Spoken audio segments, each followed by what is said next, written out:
ನಾವೇ ಸ್ವಂತವಾಗಿ blouse cut ಮಾಡಿ ಹೊಲ್ದು ನಾವು ಹಾಕ್ಕೊಂಡ್ರೆ ಆ ಫೀಲಿಂಗೇ ಬೇರೆ ಲೆವೆಲ್ ಇರುತ್ತೆ. Welcome back to Sushanti vlogs Kannada. ಇವತ್ತು ನಾನೊಂದು ಬಾರ್ಡರ್ ಸಾರಿ ತೊಗೊಂಡಿದ್ದೀನಿ. ಅದ್ರ ಬ್ಲೌಸ್ ಬಂದು ಗ್ರೀನ್ ಕಲರ್ ಇದೆ, ಸಾರಿ ಕ್ರೀಮ್ ಕಲರ್ ಇದೆ, ಲೈನಿಂಗ್ನು ಗ್ರೀನ್ ಕಲರ್ ತೊಗೊಂಡು ಈಗ ಕಟ್ ಮಾಡ್ಕೊಳ್ಳೋಣ. ಫಸ್ಟ್ ಬ್ಲೌಸ್, ಹಳೆಯ ಬ್ಲೌಸ್ ಫುಲ್ಲು ಲೆಂತ್ ಎಷ್ಟಿದೆ ಅಷ್ಟು ತೊಗೊಳ್ಳೋದು. ನಾನಿಲ್ಲಿ 14 ಇದೆ, 15 ಇಂಚು ತೊಗೊಂಡಿದ್ದೀನಿ. ಅಗಲ ಬಂದು ನಮ್ಮ ಬಾಡಿ ಸುತ್ತಳತೆ ಎಷ್ಟಿದೆಯೋ ಅದರ ಕಾಲು ಭಾಗ ನಾವು ತಗೋಬೇಕು. ನೀವು 9 ಇಂಚು ಬಂದರೆ ಒಂದು 2 ಇಂಚು ಸೇರಿಸಿ ತಗೋಬೇಕು. ನಾನಿಲ್ಲಿ ತಗೊಂಡಿದ್ದೀನಿ ಡೀಪಿಗೆ 2 ಇಂಚ್ ಮಾರ್ಕ್ ಹಾಕ್ಕೊಂಡು, ಆಮೇಲೆ ಶೋಲ್ಡರ್ಗೆ 3 ಇಂಚು ತಗೊಂಡಿದ್ದೀನಿ. ನೆಕ್ ಡೀಪಿಗೆ 10.5 ತಗೊಂಡಿದ್ದೀನಿ, 10.5 ಇಂಚ್ ತಗೊಂಡಿದ್ದೀನಿ.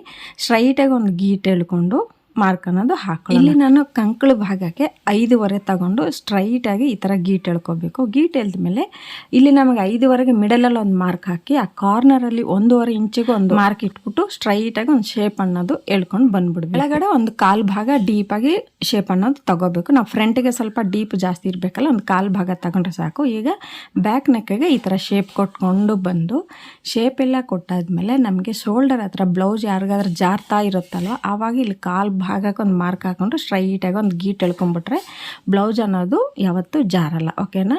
ಮಾರ್ಕೆಲ್ಲ ಹಾಕಿದ್ಮೇಲೆ ಈ ಥರ ಕಟ್ ಮಾಡ್ಕೊಂಡು ನಾನು ಹೇಳಿದ್ದೀನಲ್ಲ, ನಮ್ಮ ಬಾಡಿ ಸುತ್ತಳತೆ ಎಷ್ಟಿದ್ರೆ ಎಕ್ಸ್ಟ್ರಾ 2 ಇಂಚು ತಗೋಬೇಕಂತ. ನಾನಿಲ್ಲಿ 2 ಇಂಚು ಎಕ್ಸ್ಟ್ರಾ ತಗೊಂಡಿದ್ದೀನಿ, ಬಟ್ ಆವಾಗ ಮಾರ್ಕ್ ಹಾಕಿಲ್ಲ. ಈಗ ತೋರಿಸ್ತಾ ಇದ್ದೀನಿ. ಮಾರ್ಕ್ ಹಾಕಿದ್ಮೇಲೆ ನಮಗೆ ಬ್ಯಾಕ್ ಸೈಡು ಒಂದು ಹೊಲಿಗೆ ಬರುತ್ತೆ, ಅದಕ್ಕೆ ಒಂದು 4 ಇಂಚಿಗೆ ಮಾರ್ಕ್ ಹಾಕ್ಕೋಬೇಕು. ಮಾರ್ಕ್ ಹಾಕಿ ಒಂದು ಸ್ವಲ್ಪ ಕಟ್ ಮಾಡಿಬಿಟ್ರೆ ನಮಗೆ ಈ ಥರ ಇಲ್ಲಿ ಹೊಲಿಗೆ ಹಾಕಬೇಕು ಅನ್ನೋದು ನೆನಪಲ್ಲಿರುತ್ತೆ. ಆಮೇಲೆ ಬ್ಯಾಕ್ ಪಾರ್ಟ್ ಆದಮೇಲೆ ಬ್ಯಾಕ್ ಪಾರ್ಟ್ ಪೀಸ್ನ ಫ್ರಂಟ್ ಪಾರ್ಟಲ್ಲಿ ಹಿಂಗೆ ಇಟ್ಬಿಟ್ಟು ನಾವು ಮಾರ್ಕ್ ಹಾಕೊಂಡ್ರೆ ತುಂಬ ಸುಲಭವಾಗಿ ನಾವು ಮಾರ್ಕ್ ಅನ್ನೋದು ಎಳ್ಕೊಬೋದು. ಆಮೇಲೆ ಬ್ಯಾಕ್ ಸೈಡು ನಾವು 15 ಇಂಚ್ ತಗೊಂಡಿದ್ವಲ್ಲ, ಫ್ರಂಟಿಗೆ 16 ಇಂಚ್ ತಗೋಬೇಕು. ಇಲ್ಲಿ ನಾನು ಫ್ರಂಟ್ ಡೀಪಿಗೆ 6 ಇಂಚ್ ತಗೊಂಡು ಈ ಥರ ಶೇಪ್ ಅನ್ನೋದು ಕೊಟ್ಕೋತಾ ಇದ್ದೀನಿ. ಇದಾದ್ಮೇಲೆ ನಾವು ಫ್ರಂಟ್ ಪಾರ್ಟಲ್ಲಿ ಬ್ರಾ ಪಟ್ಟಿ ಬರುತ್ತಾ, ಅಲ್ಲಿಗೆ ಮಾರ್ಕ್ ಹಾಕೋಬೇಕು. ಬ್ರಾ ಪಟ್ಟಿಯಲ್ಲಿ ಮಾರ್ಕ್ ಹಾಕೊಂಡ್ರೆ ಹಿಂಗೆ ಸ್ಟ್ರೈಟಾಗಿ ಎಳ್ಕೊಂಡ್ಬಿಟ್ರೆ ನಮಗೆ ಕರೆಕ್ಟ್ ಬರುತ್ತೆ. ಇಲ್ಲಿ ಮೇಲಿಂದ ಕೆಳಗಡೆ 9.5 10 ಹಿಂಗೆ ಬಂದರೆ ಅದಕ್ಕಿಂತ ನಮಗೆ 1 ಇಂಚು ಜಾಸ್ತಿ ಇಲ್ಲಿ ಇದೆ ಅಂದರೆ ಕರೆಕ್ಟಾಗಿ ಬರುತ್ತೆ. ನಮ್ಮ ಮೆಜರ್ಮೆಂಟ್ ಅನ್ನೋದು ಕರೆಕ್ಟಾಗಿರುತ್ತೆ. ಈಗ ಸ್ಟ್ರೈಟಾಗಿ ಮಾರ್ಕ್ ಹಾಕಿದ್ಮೇಲೆ ಈಗ ಫ್ರಂಟ್ ಡೀಪ್ ನೆಕ್ನ ನಿಧಾನವಾಗಿ ಈ ಥರ ಕಟ್ ಮಾಡಿ ಇಲ್ಲೊಂದು 1/4 ಇಂಚು ನಾವು ಕ್ರಾಸಾಗಿ ತಗೋಬೇಕು. ಹೇಳಿದ್ದೀನಲ್ಲ, ಯಾರ್ದಾದ್ರೂ ಭುಜ ಅಂದರೆ ಎಲ್ಲರದ್ದು ಭುಜ ಜಾರುತ್ತೆ, ಈ ಥರ ಕಟ್ ಮಾಡಿಕೊಂಡ್ರೆ ಅಲ್ಲಿ ಭುಜದಲ್ಲಿ ಜಾರ್ದೇನೆ ನೀಟಾಗಿರುತ್ತೆ. ಬ್ರಾ ಪಟ್ಟಿ ಈ ಥರ ಕಟ್ ಮಾಡ್ಕೊಂಡಿದ್ಮೇಲೆ ನಾವು ಸ್ವಲ್ಪ ಸೈಡಲ್ಲಿ ಕಟ್ ಮಾಡ್ಕೋಬೇಕು. ಅಷ್ಟು ಲೆಂತ್ ಏನು ನಮಗೆ ಬೇಕಾಗಲ್ಲ. ಈಗ ಸ್ಲೀವ್ ಪೀಸ್ ತಗೊಳ್ಳೋಣ. ಸ್ಲೀವ್ ಬಂದು ನಿಮ್ಮ ಲೆಂತ್ ಎಷ್ಟಿದೆ ಅಷ್ಟಿಗೆ ಮಾರ್ಕ್ ಹಾಕ್ಕೊಳ್ಳಿ. ನಾನಿಲ್ಲಿ ಅಗಲ ಬಂದು 8.5, ಉದ್ದ ಬಂದು 5.5ಗೆ ಮಾರ್ಕ್ ಹಾಕೋತಾ ಇದ್ದೀನಿ. ನಮಗೆ ಎಷ್ಟು ಉದ್ದ ಎಷ್ಟು ಅಗಲ ಬೇಕಂತ ಈ ಥರ ಮಾರ್ಕ್ ಹಾಕಿ ಕಟ್ ಮಾಡಿದ್ಮೇಲೆ ಈಗ ಇಲ್ಲಿ ಒಂದು 3 ಇಂಚಿಗೆ ಮಾರ್ಕ್ ಹಾಕ್ಕೊಂಡು ಅಲ್ಲೊಂದು ಇಂಚಿಗೆ ಮಾರ್ಕ್ ಹಾಕಿ ಅಲ್ಲಿಗೆ ಇಲ್ಲಿಗೆ ಶೇಪ್ ಅನ್ನೋದು ಕೊಟ್ಕೊಂಡು ಬರಬೇಕು. ಆಮೇಲೆ ಸ್ಲೀವ್ ಫ್ರಂಟ್ ಭಾಗಕ್ಕೆ ಒಂದು 1/4 ಇಂಚು ಮಾರ್ಕ್ ಹಾಕೋಬೇಕು. ಈಗ ಸ್ಟ್ರೈಟಾಗಿ ಮೇಲಿಂದ ಕಟ್ ಮಾಡ್ಕೊಂಡು ಬರಬೇಕು. ಕೆಳಗಡೆ ಶೇಪ್ ಕೊಟ್ಟಿದ್ದು ಅಲ್ಲಿಂದ ಮಾಡಬಾರ್ದು. ಮೇಲಿಂದ ಕೊಟ್ಟಿದ್ಮೇಲೆ ಈಗ ಫ್ರಂಟ್ ಭಾಗ 1/4 ಇಂಚು ಕಟ್ ಮಾಡ್ಕೋಬೇಕು. ಒರಿಜಿನಲ್ ಬ್ಲೌಸ್ ಪೀಸ್ ಮೇಲೆ ನಾವು ಕಟ್ ಮಾಡಿರೋ ಲೈನಿಂಗ್ ಪೀಸ್ಗಳು ಹಿಂಗೆ ಇಟ್ಕೊಂಡು 1 ಇಂಚು ಎಕ್ಸ್ಟ್ರಾ ಅಳತೆ ತೊಗೊಂಡು ನಾವು ಕಟ್ ಮಾಡ್ಕೋಬೇಕು. ಆವಾಗ ನಾವು ಹೊಲ್ದಾಗ ಯಾವ ಪ್ರಾಬ್ಲಮ್ ಇರಲ್ಲ. ನೀವು ಕರೆಕ್ಟಾಗಿ ಕಟ್ ಮಾಡ್ಕೋತೀರ ಅಂದರೆ ಹೊಲ್ದಾಗ ಪ್ರಾಬ್ಲಮ್ ಇರುತ್ತೆ. ಈಗ ಬ್ರಾ ಪಟ್ಟಿ ಲೈನಿಂಗ್ ಒಂದು ಬ್ಲೌಸ್ ಪೀಸ್ದು ಒಂದು 2 ಕಟ್ ಮಾಡ್ಕೋತಾ ಇದ್ದೀನಿ. ಅಂದರೆ ಡಬಲ್ ಫೋಲ್ಡಲ್ಲಿ ಇರುತ್ತೆ. ನಮಗೆ ಟೋಟಲ್ 6 ಪೀಸ್ ಬರುತ್ತೆ. ಹಿಂದೆ ದಾರ ಕಟ್ತೀವಲ್ಲ, ಅದಕ್ಕೋಸ್ಕರ ನಾನು ಸಣ್ಣ ಸಣ್ಣ ಪೀಸ್ದಾಗ ಕಟ್ ಮಾಡ್ಕೋತಾ ಇದ್ದೀನಿ. ಈ ಪಟ್ಟಿಗಳು ಬಂದು ನಮಗೆ ಉಕ್ಸ್ ಪಟ್ಟಿ, ಕಾಚಾ ಪಟ್ಟಿ ಬರುತ್ತೆ. ಅದಕ್ಕೋಸ್ಕರ ರೆಡಿ ಆಯ್ತು. ಈಗ ನೋಡಿ, ಈಗ ಬ್ಯಾಕ್ ಪಾರ್ಟು ರೆಡಿ ಆಗಿದೆ. Lining with original piece cut ಮಾಡಿ ಇಟ್ಕೊಂಡಿದ್ದೀವಲ್ಲ, ಈಗ ರೆಡಿ ಆಗಿದೆ. ನೆಕ್ಸ್ಟ್ ಬಂದು front part lining with blouse piece cut ಮಾಡ್ಕೊಂಡು ಇಟ್ಕೊಂಡಿದ್ವಲ್ಲ, ಅದು ರೆಡಿ ಆಗಿದೆ. ಈಗ ನೋಡಿ, ಸ್ಲೀವ್ನು ಕಟಿಂಗ್ ಮಾಡಿದ್ದು ನೀವು ನೋಡಿದ್ರಲ್ಲ, ಇದನ್ನು ಫೋಲ್ಡ್ ಮಾಡಿ ಇಟ್ಕೊಳ್ಳೋಣ. ಅಂದರೆ ಸ್ಟಿಚಿಂಗ್ ಮಾಡೋ ಮೊದಲು ಇವೆಲ್ಲ ರೆಡಿ ಮಾಡ್ಕೋಬೇಕು. ಈ ಥರ ಇದು ಬಂದು ಉಕ್ಸ್ ಪಟ್ಟಿ, ಕಚ್ಚಾ ಪಟ್ಟಿ ಹಾಕ್ತೀವಲ್ಲ, ಅದಕ್ಕೋಸ್ಕರ ಈಗ ಇಲ್ಲಿ ಹಾಕಿದ್ವಲ್ಲ, ಇದಕ್ಕೆ ಈ 2 ಪಾರ್ಟ್ನ ಯೂಸ್ ಮಾಡ್ಕೊತೀವಿ. ಬ್ರಾ ಪಟ್ಟಿ ನಮಗೆ 3 ಪೀಸ್ ಬೇಕು.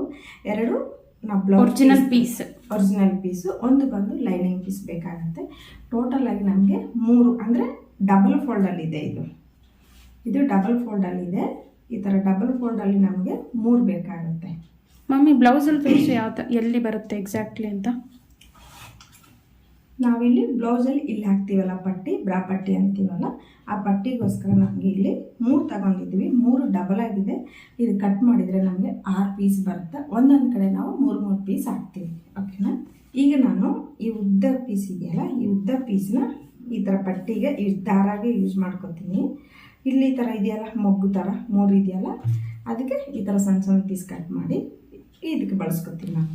ಈಗ ನಾವು ಒರಿಜಿನಲ್ ಬ್ಲೌಸ್ ಪೀಸ್ ಮೇಲೆ ಈ ಥರ ಲೈನಿಂಗ್ ಪೀಸ್ ಅನ್ನೋದು ಇಟ್ಟು ಸೆಟ್ ಮಾಡ್ಕೋಬೇಕು. ನಮಗೆ ಸೆಟ್ ಮಾಡಿದ್ಮೇಲೆ ಲೈನಿಂಗ್ ಪೀಸು ಉಲ್ಟಾ ಹೋಗುತ್ತಲ್ಲ, ಆವಾಗ ಬ್ಲೌಸ್ ಪೀಸು ಒರಿಜಿನಲ್ ಅನ್ನೋದು ಮೇಲೆ ಕಾಣುತ್ತೆ.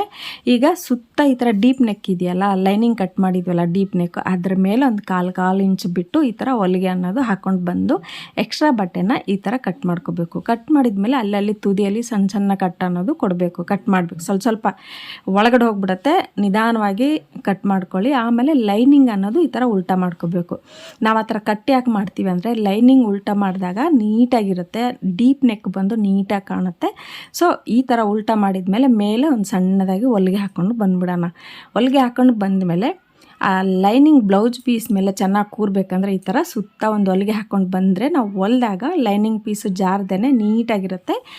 ಹೊಸಬರಾದರೂ ನೀಟಾಗಿ ಹೊಲ್ಕೋಬೋದು. ಈ ಥರ ಹೊಲ್ದಾದ್ಮೇಲೆ ಸೈಡ್ ಎಕ್ಸ್ಟ್ರಾ ಪೀಸೆಲ್ಲ ಈ ಥರ ಕಟ್ ಮಾಡ್ಕೊಳ್ಳಿ. ನಾವು ಫುಲ್ ಲೆಂತು ಮೇಲೆ ಒಂದು 2 ಇಂಚ್ ಎಕ್ಸ್ಟ್ರಾ ಕೊಟ್ಟಿದ್ವಲ್ಲ, ಅಲ್ಲಿ ಸ್ವಲ್ಪ ಕಟ್ ಮಾಡಿಕೊಂಡ್ರೆ ನಮಗೆ ಹೊಲ್ದಾಗ ಮೈಂಡಲ್ಲಿ ಇರುತ್ತೆ ಇಲ್ಲಿಗೆ ನಾವು ಕರೆಕ್ಟಾಗಿ ಫಿಟ್ಟಿಂಗ್ ಕೊಡಬೇಕು ಅಂತ. ಈಗ ಫ್ರಂಟ್ ಪಾರ್ಟಿಗೆ ಬರೋಣ. Front part original piece 2 piece ಮಾಡಿದ್ಮೇಲೆ ಕರೆಕ್ಟಾಗಿ ಇಟ್ಕೋಬೇಕು. ಅಂದರೆ ನಮ್ಮ ಮೇಲ್ಭಾಗಕ್ಕೆ ಯಾವ್ದು ಬರುತ್ತೋ ಆ ಕಡೆ ಇಟ್ಟು ಲೈನಿಂಗ್ನ 2 ಪೀಸ್ ಮಾಡಿ ಬ್ಲೌಸ್ ಪೀಸ್ ಮೇಲೆ ಲೈನಿಂಗ್ ಇಟ್ಟು ಈ ಥರ ಫ್ರಂಟ್ ಡೀಪ್ನ ಹಿಂಗೆ ಹೊಲ್ಕೊಂಡು ಬಂದಮೇಲೆ ಸಣ್ಣದಾಗಿ ಕಟ್ ಮಾಡ್ಕೋಬೇಕು. ಆಮೇಲೆ ಲೈನಿಂಗ್ ಉಲ್ಟಾ ಮಾಡೋಕ್ಕೆ ಈಸಿ ಆಗುತ್ತೆ. ಲೈನಿಂಗ್ ಉಲ್ಟಾ ಮಾಡಿ ನೆಕ್ ಮೇಲೆ ಸಣ್ಣದಾಗಿ ಹೊಲಿಗೆ ಹಾಕೊಂಡು ಬಂದಮೇಲೆ ಈ ಥರ ಸುತ್ತ ಒಂದು ಹೊಲಿಗೆ ಹಾಕೋಬೇಕು. ಆವಾಗ ನಾವು ಹೊಲಿದಾಗ ಬ್ಲೌಸ್ ಪೀಸು ಲೈನಿಂಗ್ ಪೀಸು ಜರಗ್ದೇನೆ ನೀಟಾಗಿರುತ್ತೆ. ಅದಾದಮೇಲೆ ನಾವು ಇಲ್ಲಿ ಎಕ್ಸ್ಟ್ರಾ ಪೀಸ್ ಕಟ್ ಮಾಡಿ ಇನ್ನೊಂದು ಪಾರ್ಟ್ ಈ ಥರನೇ ಹೊಲ್ಕೋಬೇಕು. ಸೇಮ್ ನಾವು ತೋರಿಸಿದ್ನಲ್ಲ ಆ ಥರ ಹೊಲ್ದಿದ್ಮೇಲೆ ಇಲ್ಲಿ ನಾವು ಫ್ರಂಟ್ ಶೇಪ್ ಕೊಡಬೇಕಲ್ಲ, ಅದಕ್ಕೋಸ್ಕರ ನಾನು ಇಲ್ಲಿಂದ 4 ಇಂಚಿಗೆ ತಗೊಂಡು ಕೆಳಗಡೆಯಿಂದ 2 ಇಂಚಿಗೆ ತಗೋಬೇಕು. ಅದಾದಮೇಲೆ ಇಲ್ಲಿ ನಮಗೆ ಎಷ್ಟು ಅಳತೆ ಬರುತ್ತೋ ಅರ್ಧದಲ್ಲಿ ಮಾರ್ಕ್ ಹಾಕೋಬೇಕು.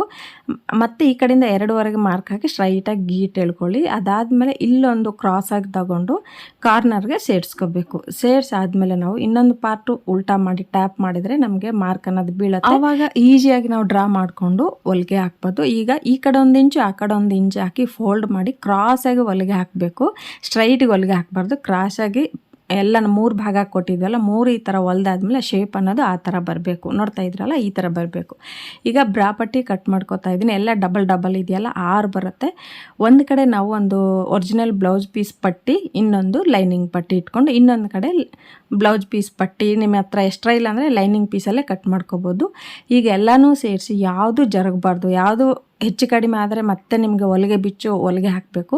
ಎಲ್ಲ ಸೆಟ್ ಮಾಡಿ ಡಬಲ್ ಹೊಲಿಗೆ ಹಾಕಿದರೆ ನೀಟಾಗಿರುತ್ತೆ. ಈಗ ಇನ್ನೊಂದು ಕಡೆ ಈ ಬ್ಲೌಸ್ ಪೀಸ್ ಇರುತ್ತಲ್ಲ ಫ್ರಂಟದು, ಒಳಗಡೆ ಹಾಕ್ಬಿಟ್ಟು ಈ ಕಡೆನೂ ಡಬಲ್ ಹೊಲಿಗೆ ಹಾಕಿದ ಮೇಲೆ ಒಳಗಡೆ ಇರೋ ನಾವು ಫ್ರಂಟ್ ಭಾಗನ ಈ ಥರ ಎಳ್ಕೋಬೇಕು. ಎಳ್ದಾದ್ಮೇಲೆ ಎಕ್ಸ್ಟ್ರಾ ಏನಾದರೂ ಇದ್ದರೆ ಈ ಥರ ಕಟ್ ಮಾಡಿ ಅಲ್ಲೊಂದು ತುದಿಯಲ್ಲಿ ಹೊಲಿಗೆ ಹಾಕಿಬಿಟ್ರೆ ನೋಡೋಕ್ಕೆ ನೀಟಾಗಿರುತ್ತೆ. ಇದಾದಮೇಲೆ ನಮಗೆ ಈಗ ಉಕ್ಸ್ ಪಟ್ಟಿ ಕೊಡ್ತಾಯಿದ್ದೀವಿ. ಉಕ್ಸ್ ಪಟ್ಟಿ ಲೈನಿಂಗಲ್ಲಿ ತೊಗೊಳ್ಳಿ, ಯಾವತ್ತೂ ಚೆನ್ನಾಗಿರುತ್ತೆ. ಈ ಥರ ಮೇಲೆ ಡಬಲ್ ಫೋಲ್ಡ್ ಮಾಡಿ ಒಂದು ಹೊಲಿಗೆ ಹಾಕಿ ಆಮೇಲೆ ಆ ಕಾಟನ್ ಪೀಸು ಉಲ್ಟಾ ಮಾಡಿ ಇನ್ನೊಂದು ಹೊಲಿಗೆ ಹಾಕಿದ್ಮೇಲೆ ಅದು ಒಳಗಡೆಗೆ ಈ ಥರ ಡಬಲ್ ಫೋಲ್ಡ್ ಮಾಡಿ ಮತ್ತೆ ನಾವು ಉಲ್ಟಾ ಮಾಡಿ ಹೊಲಿಗೆ ಹಾಕಬೇಕು. ಮೇಲೆಗೆ ನಮಗೆ ಲೈನಿಂಗ್ ಅನ್ನೋದು ಕಾಣಿಸ್ಬಾರ್ದು, ಮೇಲೆ ಬರೀ ಒರಿಜಿನಲ್ ಬ್ಲೌಸ್ ಪೀಸ್ ಕಾಣಬೇಕು. ಈ ಥರ ಉಲ್ಟಾ ಮಾಡಿ ಒಂದು ಹೊಲಿಗೆ ಹಾಕ್ಕೊಂಡು ಬಂದುಬಿಟ್ರೆ ಸಾಕು. ಈ ಥರ ಇನ್ನೊಂದು ಪೀಸ್ ಕೂಡ ರೆಡಿ ಮಾಡ್ಕೊಂಡು ಬಂದಮೇಲೆ ಸ್ಲೀವ್ ಬಂದು ನಾವು ಡಬಲ್ ಫೋಲ್ಡಲ್ಲಿ ಕಟ್ ಮಾಡಿದ್ವಲ್ಲ, ಅದನ್ನು 2 ಪೀಸ್ ಮಾಡಿದ್ಮೇಲೆ ಈಗ ಲೈನಿಂಗ್ ಪೀಸ್ ನಾವು ಕಟ್ ಮಾಡಿದ್ದು ಯಾವ ಫ್ರಂಟ್ ಪಾರ್ಟ್ ಯಾವುದು ಬ್ಯಾಕ್ ಪಾರ್ಟ್ ಯಾವುದಂತ ಒಂದು ಮಾರ್ಕ್ ಹಾಕೊಂಡ್ಬಿಟ್ರೆ ನಾವು ಹೊಲ್ದಾಗ ಈಸಿಯಾಗಿ ಗೊತ್ತಾಗುತ್ತೆ. ಈಗ ಬ್ಲೌಸ್ ಪೀಸ್ ಒರಿಜಿನಲ್ ಆಗಿಟ್ಟು ಮೇಲೆ ಲೈನಿಂಗ್ ಪೀಸ್ ಇಟ್ಟು ಅದು ಒಂದು ಹೊಲಿಗೆ ಹಾಕಿದ್ಮೇಲೆ ಉಲ್ಟಾ ಮಾಡಿ ಲೈನಿಂಗ್ ಪೀಸ್ ಮೇಲೆ ಇನ್ನೊಂದು ಹೊಲಿಗೆ ಹಾಕೊಂಡ್ಬಿಟ್ರೆ ಲೈನಿಂಗ್ ಪೀಸ್ ಜಾರ್ದೇನೆ ನೀಟಾಗಿರುತ್ತೆ. ಆಮೇಲೆ ಬ್ಲೌಸ್ ಪೀಸ್ ಮೇಲೆ ತುದಿಯಲ್ಲಿ ಈ ಥರ ಒಂದು ಹೊಲಿಗೆ ಹಾಕೊಂಡು ಬಂದುಬಿಡ್ಬೇಕು, ನೋಡಿದಾಗ ನೀಟಾಗಿರುತ್ತೆ. ಅದಾದಮೇಲೆ ಲೈನಿಂಗ್ ಪೀಸ್ನ ಈ ಥರ ಸುತ್ತ ನಾವು ಹೊಲಿಗೆ ಹಾಕ್ಕೊಂಡು ಬಂದುಬಿಟ್ರೆ ಎಲ್ಲಿನೂ ನಾವು ಹೊಲಿದಾಗ blouse piece lining piece separate ಆಗದೆ ನೀಟಾಗಿರುತ್ತೆ. ಇದಾದಮೇಲೆ ಎಕ್ಸ್ಟ್ರಾ ಎಷ್ಟಿದೆಯೋ ಬ್ಲೌಸ್ ಪೀಸ್ ಅವೆಲ್ಲ ಕಟ್ ಮಾಡ್ಕೋಬೇಕು. ಒರಿಜಿನಲ್ ಪೀಸು ಮಿಡಲಲ್ಲಿ ನಾವೊಂದು ಮಾರ್ಕ್ ಹಾಕ್ಕೊಂಬಿಟ್ರೆ ಮಿಡಲ್ ಸೆಂಟ್ರ್ ಅಂತ ನಮಗೆ ನೆನಪಿರುತ್ತೆ. ಈಗ 2 ಸ್ಲೀವ್ಸ್ ಈ ಥರ ರೆಡಿ ಆದಮೇಲೆ ನಾವು front part back part joint ಮಾಡ್ಕೋಬೇಕು. ಜಾಯಿಂಟ್ ಮಾಡಿದ್ಮೇಲೆ ನಮಗೆ ಆವಾಗ ಏನಾಗುತ್ತೆ, ಬರೀ ಸ್ಲೀವ್ ಕೊಡೋದೇ ಇರುತ್ತೆ. ಈಸಿ ಆಲ್ಮೋಸ್ಟ್ ಬ್ಲೌಸ್ ಹೊಲಿಯೋದು ಆಯ್ತು ಅಂತಲೇ ಅರ್ಥ. ಇದಾದಮೇಲೆ ನಾವು ಸ್ಲೀವ್ ಪೀಸ್ ತಗೊಂಡು ಫ್ರಂಟ್ ಪಾರ್ಟ್ ಯಾವುದು ಬ್ಯಾಕ್ ಪಾರ್ಟ್ ಯಾವುದು ನೋಡ್ಬಿಟ್ಟು ನಾವು ಆಮೇಲೆ ಅಳತೆ ನೋಡ್ಕೋಬೇಕು. ಏನಾದ್ರು ಹೆಚ್ಚು ಕಡಿಮೆ ಇದೆಯಾ, ಸ್ಲೀವ್ ಪೀಸ್ ಕಡಿಮೆ ಇದ್ದರೆ ನಾವು ಸೈಡಲ್ಲಿ ಸ್ವಲ್ಪ ಪ್ಯಾಚ್ ಕೊಟ್ಕೋಬೇಕಾಗತ್ತೆ. ಇಲ್ಲ ಕರೆಕ್ಟಾಗಿದ್ದರೆ ಸಾಕು. ನನಗಿಲ್ಲಿ ಕರೆಕ್ಟಾಗಿ ಬಂದು ಈ ಥರ ಹೊಲಿಗೆ ಹಾಕೋತಾ ಇದ್ದೀನಿ. ಇಲ್ಲಿ ನಾವು ಡಬಲ್ ಹೊಲಿಗೆ ಅನ್ನೋದು ಹಾಕ್ಕೋಬೇಕು. ಡಬಲ್ ಹೊಲಿಗೆ ಹಾಕ್ಕೊಂಡ್ರೆ ಯಾವಾಗಲೂ ಬಿಚ್ಚದೇನೆ ಗಟ್ಟಿ ಇರುತ್ತೆ. ನಮ್ಮ ಫಸ್ಟು ಅಳತೆ ಬ್ಲೌಸ್ ಯಾವ್ದು ತೊಗೊಂಡಿದ್ದು ಅದಿಟ್ಟು ಕರೆಕ್ಟಾಗಿ ಮಾರ್ಕ್ ಹಾಕ್ಕೊಂಡು ಸ್ಟ್ರೈಟಾಗಿ ಹೊಲಿಗೆ ಹಾಕ್ಕೊಂಡು ಬಂದುಬಿಡಬೇಕು. ಸ್ಟ್ರೈಟಾಗಿ ಹೊಲಿಗೆ ಹಾಕ್ಕೊಂಡು ಬಂದು ಕೆಳಗಡೆ ನಮ್ಮದು ಹಳೆ ಬ್ಲೌಸ್ ಮಾರ್ಕ್ ತಗೊಂಡು ಇಲ್ಲಿ ನಾವು ಬಾರ್ಡ್ರ್ ತೊಗೊಂಡಿದ್ವಲ್ಲ, ಸ್ವಲ್ಪ ಎಕ್ಸ್ಟ್ರಾ ಇರುತ್ತೆ. ಬಾರ್ಡ್ರ್ ತೊಗೊಂಡ್ರೆ ಎಕ್ಸ್ಟ್ರಾ ಬಂದಿದೆಯಲ್ಲ, ಅದು ಡಬಲ್ ಫೋಲ್ಡ್ ಮಾಡಿ ಅದ್ರ ಮೇಲೆ ಒಂದು ಲಾಕ್ ಅನ್ನೋದು ಹಾಕ್ಕೋಬೇಕು. ಒಂದು ಗಂಟು ಹಾಕಿದ್ಮೇಲೆ ಸೈಡ್ಗೆ ಇನ್ನೊಂದು ಹೊಲಿಗೆ ಹಾಕಿ ಟೋಟಲಾಗಿ 3 ಹೊಲಿಗೆ ಹಾಕಿಬಿಟ್ರೆ ನಾವು ಎಷ್ಟೇ ದಪ್ಪ ಆದರೂ ಬಟ್ಟೆ ಇರುತ್ತೆ, ಹೊಲಿಗೆನೂ ಇರುತ್ತಲ್ಲ, ಈಜಿಯಾಗಿ ಬಿಚ್ಚಿ ನಾವು ಯೂಸ್ ಮಾಡ್ಕೋಬೋದು. ಅದಾದಮೇಲೆ ಕೆಳಗಡೆ ಬಾರ್ಡ್ರ್ ಪೀಸ್ ಇರುತ್ತಲ್ಲ, ಅದು ಕರೆಕ್ಟಾಗಿ ಹೊಲ್ದೆ ಆದಮೇಲೆ ಅಲ್ಲಿ ನಾವು ಒಂದು 4 ಇಂಚಿಗೆ ಮಾರ್ಕ್ ಹಾಕೋಬೇಕು. ಈ ಥರ ಬ್ಲೌಸ್ ಹೊಲ್ದ ಮೇಲೆ ಡಬಲ್ ಫೋಲ್ಡ್ ಮಾಡಿ ಅದು ಮತ್ತೆ ಉಲ್ಟಾ ಇಟ್ಟು ಅಲ್ಲೊಂದು ಡಾಟ್ ಹಾಕಿಬಿಟ್ರೆ ನಮಗೆ ಈಜಿಯಾಗಿ ಎಲ್ಲಿ ಮಾರ್ಕ್ ಬರುತ್ತೆ ಅನ್ನೋದು ಗೊತ್ತಾಗುತ್ತೆ. ಇಲ್ಲಿ ನಾವು ಒಂದು 4 ಇಂಚಿಗೆ ಮಾರ್ಕ್ ಹಾಕೋಬೇಕು. ಉದ್ದ ಬಂದು ನಮಗೆ 4 ಇಂಚು ಬೇಕು. ಅದಾದಮೇಲೆ ಆ ಕಡೆ ಒಂದು 1/4 ಇಂಚು, ಈ ಕಡೆ ಒಂದು 1/4 ಇಂಚು ಬಿಟ್ಟು ಕ್ರಾಸಾಗಿ ಹೊಲಿಗೆ ಹಾಕಬೇಕು. ಯಾವತ್ತೂ ಸ್ಟ್ರೈಟಾಗಿ ಹೊಲಿಗೆ ಹಾಕಬೇಡಿ. ಈ ಹೊಲಿಗೆ ಬಂದು ಕ್ರಾಸಾಗಿ ಹೊಲಿಗೆ ಬರಬೇಕು. ಇದು ಬಂದು ನಾವು ಬ್ಯಾಕ್ ಸೈಡ್ ಕಟ್ತೀವಲ್ಲ, ದಾರ ಈ ಥರ ಡಬಲ್ ಫೋಲ್ಡ್ ಮಾಡಿ ಒಂದು ಹೊಲಿಗೆ ಹಾಕ್ಕೊಂಡು ಬಂದ್ಬಿಡ್ಬೇಕು. 2 ಪಟ್ಟಿ ಬೇಕಾಗುತ್ತೆ. ಈ ಥರ ಹೊಲ್ದಾದ್ಮೇಲೆ ಎಕ್ಸ್ಟ್ರಾ ಏನಿದೆಯೋ ಅವೆಲ್ಲ ಕಟ್ ಮಾಡಿಕೊಂಡು ನಮಗೆ ದಾರ ಸಣ್ಣಗೆ ಬರಬೇಕಲ್ಲ, ಸೊ ಜಾಸ್ತಿ ಇದ್ರೆ ದಪ್ಪ ಆಗಿಬಿಡುತ್ತೆ. ಈ ಥರ ಎಕ್ಸ್ಟ್ರಾ ಕಟ್ ಮಾಡಿದ್ಮೇಲೆ ನನ್ನ ಹತ್ರ ಒಂದು ಪೈಪ್ ಥರ ಕಬ್ಬಣದಿತ್ತು, ಅದರಿಂದ ನಾನು ಈ ಥರ ಒಳಗಡೆ ಚುಚ್ಕೋತಾ ಇದ್ದೀನಿ. ನಿಮ್ಮ ಹತ್ರ ಅದಿಲ್ಲ ಅಂದರೆ ಸೂಜಿ ಮೂಲಕನಾದರೂ ಈ ಪ್ರಾಸೆಸ್ ನೀವು ಮಾಡ್ಕೋಬೋದು. ಇದಾದಮೇಲೆ ನೀಟಾಗಿ ನಿಧಾನವಾಗಿ ನಾವು ಬಟ್ಟೆನ ಎಳ್ಕೊಂಡ್ರೆ ಹೊಲಿಗೆ ಇರೋದು ಒಳಗಡೆ ಹೋಗುತ್ತೆ, ಮೇಲ್ಭಾಗಕ್ಕೆ ನೀಟಾಗಿ ಬರೀ ದಾರನೇ ಕಾಣಿಸುತ್ತೆ. ಇದಾದಮೇಲೆ ನಾವು ಕೆಳಗಡೆ ಒಂದು ಮೊಗ್ಗು ಥರ ಕಟ್ತೀವಲ್ಲ, ಅದಕ್ಕೋಸ್ಕರ ನನಗಿಲ್ಲಿ ಪ್ಲೇನ್ 2 ಬಂದಿದೆ, ಇನ್ನೊಂದು ಡಿಸೈನ್ದು ಬಂದಿದೆ. ಸೊ ಅದಕ್ಕೋಸ್ಕರ ನಾನು ಕೆಳಗಡೆ ಮೇಲೆ ಪ್ಲೇನ್ ಇಡ್ತಾ ಇದ್ದೀನಿ, ಮಧ್ಯ ಬಾರ್ಡ್ರ್ ಅನ್ನೋದು ಇಟ್ಟು ಈ ಥರ ರೆಡಿ ಮಾಡ್ಕೊಂಡಿದ್ದೀನಿ. ನೋಡ್ತಾ ಇದ್ದೀರಲ್ಲ, ಈ ಥರ ರೆಡಿ ಆದಮೇಲೆ ನಮಗೆ ಬ್ಯಾಕ್ ಸೈಡು ಭುಜಕ್ಕಿಂತ ಕೆಳಗಡೆ ಒಂದು 3 ಇಂಚಿಗೆ ಮಾರ್ಕ್ ಹಾಕಿದ್ಮೇಲೆ ಒಂದು 2 ಹೊಲಿಗೆ ಹಾಕಬೇಕು. ಆವಾಗ ನಾವು ಟೈಟಾಗಿ ಕಟ್ಟಿದ್ರು ಜಾರದೆ ನೀಟಾಗಿರುತ್ತೆ. ನೋಡಿರಲ್ಲ, ಬ್ಲೌಸ್ ಪೀಸ್ ಕಟ್ ಮಾಡಿ ಹೊಲಿಯೋದು ಎಷ್ಟೋ ಕಷ್ಟ ಇಲ್ಲ, ಎಷ್ಟು ಸುಲಭವಾಗಿದೆ. ನಿಮಗೆ ಸ್ವಲ್ಪ ಟೈಲರಿಂಗ್ ಟಚ್ ಇದ್ದರೆ ಇದೇನು ಕಷ್ಟ ಇಲ್ಲ ಕಣ್ರಿ. ನೋಡಿದ್ರಲ್ಲ, ಬ್ಲೌಸ್ ಯಾವ ಥರ ಮಾರ್ಕ್ ಹಾಕೋದು, ಕಟ್ಟಿಂಗ್ ಮಾಡೋದು ಎಲ್ಲ ಈಸಿ ಪ್ರೋಸೆಸ್ಸಲ್ಲಿ ನಾನು ಹೇಳಿದ್ದೀನಿ. ನಿಮಗೆ ಈ ಕಟ್ಟಿಂಗ್ ಬ್ಲೌಸ್ ಯಾವ ಥರ ಬರ್ತಾಯಿದೆ ಅಂತ ನೀವು ನೋಡಿದರೆ, ಅಂದರೆ ಸ್ವಲ್ಪ ಟೈಲರಿಂಗ್ ಟಚ್ ಇರಬೇಕು.